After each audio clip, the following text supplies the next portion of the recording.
اب وہ محمد علی درانی صاحب کی ہوئی ہے یا کسی اور اہم شخصیت کی ہوئی ہے، ملاقات ضرور ہوئی ہے، اور اس کے بارے میں اب اتنا ہی ہم کہہ سکتے ہیں کہ بتایا جا رہا ہے کہ جو ثمرات ہیں وہ جلد سامنے آنے لگ جائیں گے، اور ایک ڈیل کی خبریں آ رہی ہیں کہ ہو سکتا ہے پی ٹی آئی کو کچھ ڈیل آفر کی جا رہی ہو کہ عمران خان اگر باہر چلے جائیں تو پھر پاکستان تحریک انصاف کھل کر انتخابی عمل میں حصہ لے سکتی ہے اور کھل کر انتخابات لڑ سکتی ہے پاکستان کے اندر۔ ہو سکتا ہے یہ آبویسلی ہم سرکمسٹینشل جو ہمارے پاس چیزیں ہیں ہم ان کی بیس پر اپنا انالیسز آپ کے سامنے رکھ رہے ہیں، کچھ انفارمیشن ہے ہمارے پاس۔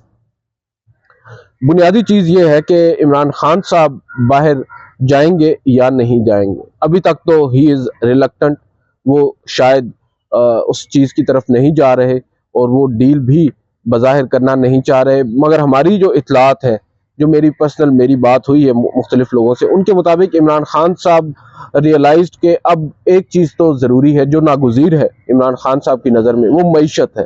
اور معیشت کے حوالے سے ہماری اطلاعات کے مطابق عمران خان صاحب نے کوئی پیغام بھی پہنچایا ہے، اور میثاق معیشت کے حوالے سے انہوں نے کوئی بات کی ہے، اور جس پر ابھی تک غور و خوض ہی ہو رہا ہے، اس پر کوئی رد عمل سامنے نہیں آیا، اور بتایا یہی جا رہا ہے کہ عمران خان صاحب نے کہا ہے کہ تمام باتیں نظر انداز ہو سکتی ہیں مگر معیشت کو ہم نے خود سنبھالا دینا ہے، تو اس کے اوپر ہمیں اکٹھا ہونا چاہیے اور ایک پالیسی ہونی چاہیے ہماری ریاست کی فی الوقت موجودہ صورتحال کے اندر، جو کہ ایک پازیٹیو چیز ہے۔ عمران خان صاحب کی جانب سے اگر یہ بات آئی ہے سامنے تو بڑی پازیٹیو چیز ہے، دیکھنا ہوگا کہ دوسری جانب سے اس پر کیا رسپانس آتا ہے، اور کیا عمران خان صاحب جو ماضی میں اپنے مخالفین کو ڈیل کا تانا دیتے تھے، کیا واقعی ڈیل کی صورت میں باہر جائیں گے؟ بہت سے لوگ مانتے ہیں کہ عمران خان صاحب کو اب چلے جانا چاہیے، ملک کے اندر جو انسٹیبلٹی ہے شاید وہ کم نہ ہو۔ بہرحال اس پر مزید ہم کچھ انفارمیشن آئے گی تو بات کریں گے، فی الوقت ہماری انفارمیشن یہی ہے کہ ملاقاتوں کا سلسلہ جاری ہے اور کوشش کی جا رہی ہے چیزوں کو کول ڈاؤن کرنے کی، اور کچھ آفرز بھی ہو رہی ہیں۔ اب دیکھنا ہوگا کہ اس کو کس طرح پی ٹی آئی جو ہے وہ ایڈریس کرتی ہے، اور ملاقاتیں تو بہرحال کافی امپورٹنٹ ہوئی ہیں۔ اب آتے ہیں دو معزز سپریم کورٹ کے ججز کی جانب۔ بہرحال میری جو اطلاعات ہے، میری جو پرسنل اوپینین ہے، میری جو اپنی اسیسمنٹ ہے، اس میں میری اطلاعات کے مطابق یہ 3 ججز ہیں، اور بلکہ میں اپنے ایک وی لاگ میں جس دن تقریبی الخبرداری تھی جسٹس قاضی فائز عیسیٰ کی، آپ کو بتا بھی چکا ہوں جسٹس سردار طارق مسعود صاحب سے متعلق کہ 3 ججز کے خلاف جو ریفرنسز ہیں انہوں نے واپس بھیجے ہیں۔ اب یہ نہیں معلوم تھا کہ ان ریفرنسز میں انہوں نے اوپینین کیا دیا ہے۔ اب یہ اطلاع آ رہی ہے کہ 2 ججز جو ہیں، جسٹس سمرتا بندیال اور جسٹس اعجاز الحسن، ان کو کلین چٹ مل گئی ہے، ان کے خلاف جو شکایات جو عام شہریوں نے دائر کی تھی ان کو بے بنیاد قرار دے دیا گیا ہے، اور جسٹس سردار طارق مسعود نے اپنی قانونی رائے ان پر دے دی ہے۔ بہرحال جسٹس مظاہر علی اکبر نقوی کے اوپر آن دا ادر ہینڈ جسٹس سردار طارق مسعود کے مطابق وہ ابھی تک ان کا جائزہ لے رہے ہیں، کب تک وہ جائزہ لیں گے یہ معلوم نہیں ہے، مگر جو ہی وہ جائزہ لیں گے اس کو پڑھیں گے اس کے بعد ان کا جو اوپینین ہے وہ کافی زیادہ اہمیت کا حامل ہے، اور تمام تر نظریں کم از کم ہم کورٹ رپورٹرز کی تو اسی اوپینین پر ہیں جو جسٹس سردار طارق مسعود نے دینی ہے۔ جہاں تک بات ہے جسٹس مظاہر علی اکبر نقوی کی، وہ بارہا اس بات کا اظہار کر چکے ہیں کہ کیوں نہیں دی جا رہی اوپینین، اور ان کی نظر میں وہ بے گناہ ہیں، بے قصور ہیں، اور بہت سے لوگ ان کی اس رائے سے اگری بھی کرتے ہیں۔ اب دیکھنا ہوگا کہ جسٹس سردار طارق مسعود وہ رائے ان کے خلاف دیتے ہیں یا ان کے حق میں دیتے ہیں۔ دونوں کیسز میں خبر یہ کافی امپورٹنٹ ہے، اور اب معلوم ہوگا جسٹس قاضی فائز عیسیٰ کا بطور چیف جسٹس جو دور ہے سپریم کورٹ میں وہ کس طرف چلے گا، کس طرح چلے گا، کیسے آگے بڑھے گا جسٹس مظاہر علی اکبر نقوی کے خلاف ریفرنس سے۔ اس کے بعد جو ایک سرکولر جاری ہوا ہے آج سپریم کورٹ کی جانب سے، سپریم کورٹ رجسٹرار کی جانب سے، بڑا انٹرسٹنگ سرکولر ہے۔ اس سرکولر میں یہ کہا گیا ہے کہ ہائی کورٹس کے جو تضادات سے بھرپور فیصلے ہیں، تضادات پر مبنی جو فیصلے ہیں، ان کی ایک فہرست مرتب کی جائے، یعنی ہائی کورٹس کے کئی جو فیصلے ہیں ان کو سپریم کورٹ میں چیلنج کیا جاتا ہے، اپیلوں کی صورت میں اپیل دائر ہوتی ہے،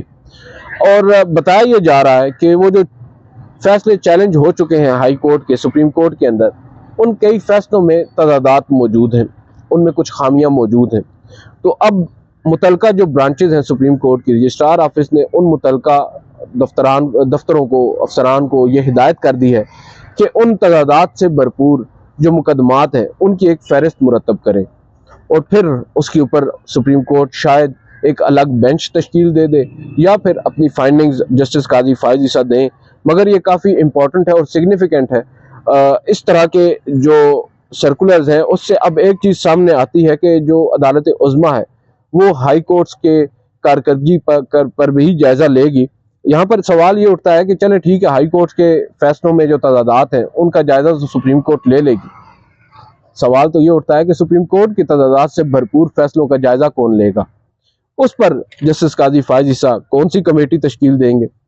یہ بڑا امپورٹنٹ ہے۔ اب جہاں تک بات ہے سپریم کورٹ کی، تو سپریم کورٹ میں ہم دیکھ رہے ہیں کہ جسٹس قاضی فائز عیسیٰ کی جانب سے کچھ کوششیں ضرور کی جا رہی ہیں۔ ایک اور سرکولر آج جاری ہوا جس میں سائلین کو کچھ ریلیف دینے کی بات سامنے آ رہی ہے کہ جو عام سائلین ہیں ان سے غیر ضروری جو دستاویزات مانگے جاتے ہیں سپریم کورٹ کی جانب سے، اور ایک تو ہوتا ہے مقدمہ شروع ہوتا ہے، مین پٹیشن ہوتی ہے اس کے ساتھ، مگر اس کے بعد جب اسی کیس کا ان کا فیصلہ ہو جائے اور اس فیصلے کے بعد جب دوبارہ وہ نظر ثانی یا ریویو پٹیشن کی صورت میں یہاں پر آتے ہیں تو ان کو نئے سرے سے پھر تمام تر ریکارڈ سپریم کورٹ میں جمع کروانا ہوتا ہے، فراہم کرنا ہوتا ہے، بیان حلفی کی صورت میں یا جو پیپر بکس ہوتی ہیں جو ماضی میں سپریم کورٹ میں آلریڈی ہوتی ہیں، فائلڈ ہوتی ہیں، مگر ان کو دوبارہ سے کرنا پڑتا ہے، اور اس میں نہ صرف وقت پیسے کا ضیاع ہوتا ہے، وقت کا بھی ضیاع ہوتا ہے، اور کافی زیادہ مشکل عمل ہوتا ہے ڈاکومنٹس کو اکٹھا کرنا، کبھی کبھار ڈاکومنٹس نہیں بھی دستیاب ہوتے۔ تو اس پر اب یہ کہا گیا ہے کہ جو غیر ضروری قسم کے ڈیمانڈز ہیں وہ نہیں ہونے چاہیے سائلین سے، اور جو ریکارڈ آلریڈی سپریم کورٹ میں ہوتا ہے اس کو ضائع کرنے کی بجائے اس کو سٹور کیا جائے، اور آئندہ جب وہی مقدمہ دوبارہ کسی اور صورت میں سپریم کورٹ میں آئے تو وہ ریکارڈ موجود ہونا چاہیے۔ تو یہ ایک اچھی چیز ہے، مثبت چیز ہے، اور ہمیں اس کی تعریف بھی کرنی چاہیے۔ مگر دیکھتے ہیں جسٹس قاضی فائز عیسیٰ بطور چیف جسٹس مزید کیا کرتے ہیں۔ اب جو آئندہ آنے والا ہفتہ ہے یہ کافی زیادہ امپورٹنٹ ہے، ڈیفائننگ مومنٹ بھی کہا جا رہا ہے جسٹس قاضی فائز عیسیٰ کے چیف جسٹس ہونے کے حوالے سے، کیونکہ ایک تو ہمارے سامنے ایک امپورٹنٹ کیس فکسڈ ہوا ہے، وہ ہے فیض آباد دھرنا کیس، اور اس کے اوپر بھی ہماری اطلاعات کے مطابق جو ایک تاثر قائم ہو رہا تھا کہ شاید جو ادارے ہیں وہ نالاں ہیں اور وہ نہیں چاہتے کہ یہ معاملہ ٹیک اپ ہو۔ ہماری جو انڈرسٹینڈنگ ہے اس سے بظاہر جو ہم اخذ کر پا رہے ہیں وہ یہی ہے کہ شاید کسی کو کوئی فرق نہیں پڑ رہا، اور ہر کوئی چاہتا ہے کہ جس نے جو کیا ہے وہ اس کو بھگتے۔ اب دیکھتے ہیں کہ کتنا یہ موقف جو ہے برقرار رہتا ہے، اور آیا جو لوگ ذمہ داران تھے فیض آباد دھرنا میں اور یا جو فیسیلیٹیٹرز تھے ان کے خلاف کوئی کارروائی ہوگی، کیونکہ یہ سوال تو بہرحال پوچھا جائے گا جسٹس قاضی فائز عیسیٰ، جسٹس امین الدین خان اور جسٹس اطہر من اللہ کی جانب سے۔ دیکھنا یہ ہوگا کہ اس سوال کے جواب میں کیا آتا ہے، اور پھر کیا اس کو صرف پاسٹ اینڈ کلوز ٹرانزیکشن کے طور پر لیا جائے گا یا پھر آج سے بھی اس کا اطلاق ہوگا۔ تو یہ کافی ساری چیزیں ہیں، دیکھتے ہیں۔ اب جو آئندہ آنے والا ہفتہ ہے وہ کافی زیادہ امپورٹنٹ ہے، اور اس میں کافی بڑی بڑی ڈیولپمنٹس بھی متوقع ہیں۔ شاید ججز سے متعلق ایک اور مقدمہ بھی، اہم مقدمہ سماعت کے لیے مقرر ہونے جا رہا ہے، اور بھی کچھ اہم مقدمات کے حوالے سے آ رہی ہیں خبریں کہ وہ سماعت کے لیے جلد مقرر ہوں گے۔ تو دیکھتے ہیں۔ آج کی اس ویڈیو سے اتنا ہی، اجازت دیجیے، اللہ حافظ۔